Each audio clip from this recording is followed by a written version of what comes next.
வணக்கம்,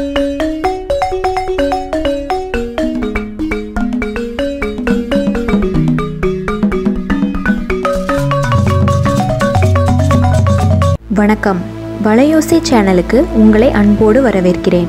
இன்றைக்கி நம்ம பார்க்க போகிறது ரொம்பவே சிம்பிளான கோஸ் பொரியல். வீடியோக்குள்ளே போகிறதுக்கு முன்னாடி நம்ம சேனல் வளையோசையை நீங்கள் புதுசாக பார்க்குறதா இருந்தால் என்னுடைய மற்ற வீடியோஸையும் செக் பண்ணி பாருங்கள். உங்களுக்கு பிடிச்சிருந்துச்சுன்னா சப்ஸ்கிரைப் பண்ணிக்கோங்க, பெல் ஐக்கானையும் ப்ரெஸ் பண்ணிக்கோங்க. ஒரு கடாய் வச்சுட்டு அதில் ஒரு ஸ்பூன் ஆயில் ஆட் பண்ணிக்கோங்க. ஆயில் நல்லா ஹீட் ஆகட்டும். ஆயில் நல்லா ஹீட் ஆனதுக்கப்புறமா கடுகு உளுந்த பருப்பு சேர்த்துக்கோங்க.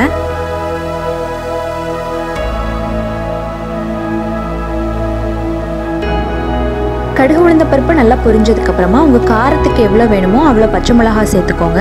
கூடவே கருவேப்பிலையும் சேர்த்துக்கோங்க.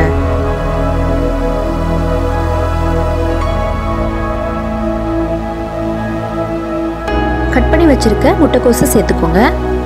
இது கூடவே நான் 2 ஸ்பூன் பாசிப்பருப்பை ஒரு அரை மணி நேரம் முன்னாடியே நல்லா வாஷ் பண்ணிவிட்டு ஊற வச்சு வச்சுருந்தேன். இப்போ அந்த பாசிப்பருப்பையும் சேர்த்துக்கிறேன்.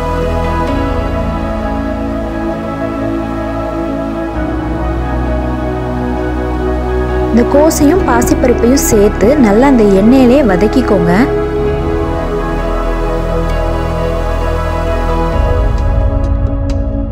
கொஞ்சம் கொஞ்சமாக தண்ணி தெளித்து இதை நம்ம வேக வைக்க போகிறோம். தேவையான அளவு உப்பு சேர்த்துக்கோங்க.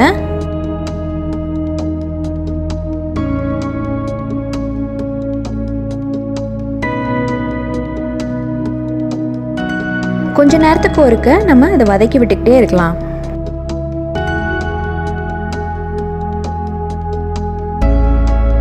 பாருங்க, இப்போ இந்த கோஸும் நம்ம ஆட் பண்ண அந்த பாசிப்பருப்பும் நல்லா வெந்துருச்சு.